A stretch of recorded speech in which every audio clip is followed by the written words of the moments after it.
Hello students, once again welcome back to your one and only most trusted Gyanjyoti coaching centre.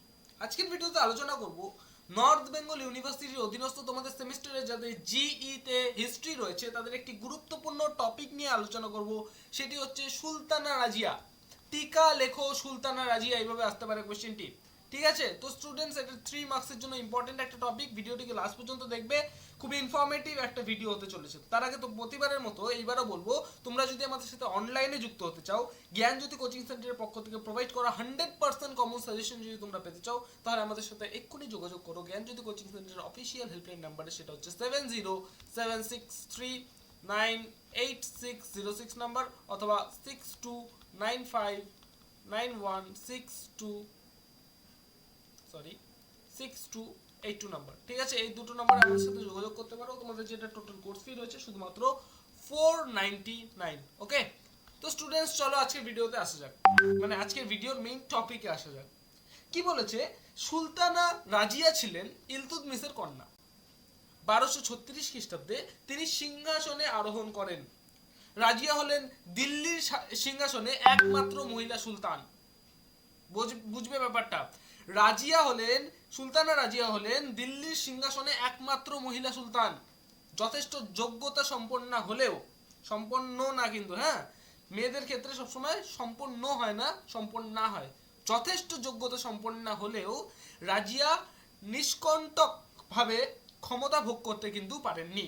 তিনি প্রকাশ্য দরবারে বসে রাজকার্য কিন্তু পরিচালনা করতেন, হাতির পিঠে চড়ে কিন্তু রাজ্য ভ্রমণ করতেন, পুরুষের পোশাক পরে কিন্তু ঘোড়ার পিঠে চড়ে যুদ্ধ করতেন ইত্যাদি। বোঝা গেল? তার একমাত্র অপরাধ ছিল এটাই যে তিনি ছিলেন একজন নারী। সুলতানি সাম্রাজ্যের আমির যে ওমরাহরা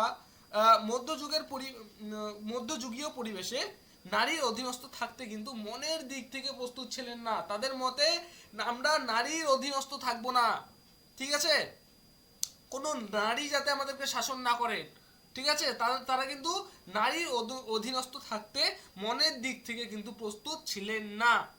ওকে, তাই তারা রাজিয়াকে কিন্তু সিংহাসনচ্যুত করার জন্য নানা রকমের চক্রান্ত শুরু করেন এবং রাজিয়ার বিরুদ্ধে বিদ্রোহ শুরু করেন।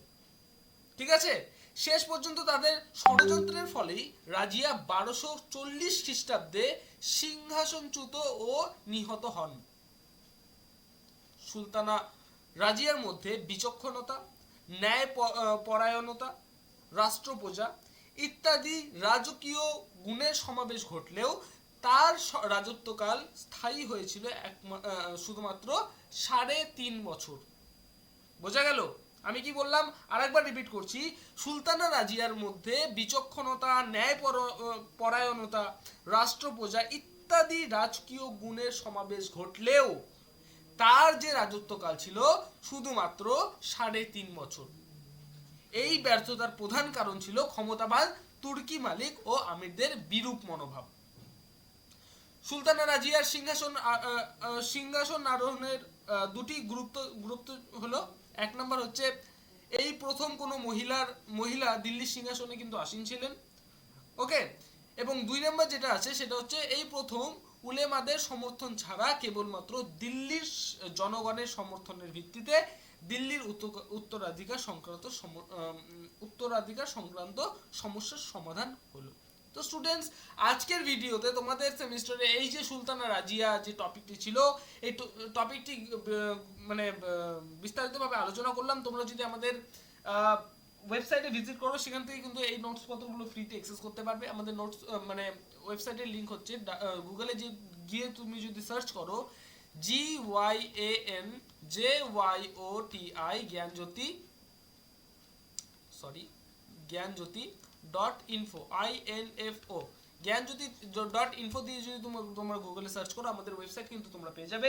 এছাড়াও আমাদের আরো একটা ওয়েবসাইট রয়েছে, সেটা হচ্ছে গুগলে গিয়ে যদি তোমরা সার্চ করো নিলস নিভা বলে, নিলস নিভা নিলস নিভা দিয়ে যদি তোমরা সার্চ করো, তাহলে কিন্তু আমাদের ওয়েবসাইট তোমরা সবার প্রথমে দেখতে পাবে। সেখানে ভিজিট করে কিন্তু আমাদের নোটস পত্রগুলো কালেক্ট করতে পারো। তোমাদের উজ্জ্বল ভবিষ্যৎ গড়ে তুলবো আমরা, এটাই আমাদের প্রতিশ্রুতি। আবারও বলছি, তোমরা যদি আমাদের সাথে অনলাইনে যুক্ত হতে চাও, এই দুটো নম্বরে কিন্তু তোমরা কল করতে পারো। ঠিক আছে, তো তো স্টুডেন্টস, দেখা হচ্ছে আরো একটা নতুন ভিডিওতে নতুন কোনো টপিকের সাথে। Till then, keep learning, keep exploring. Thank you so much.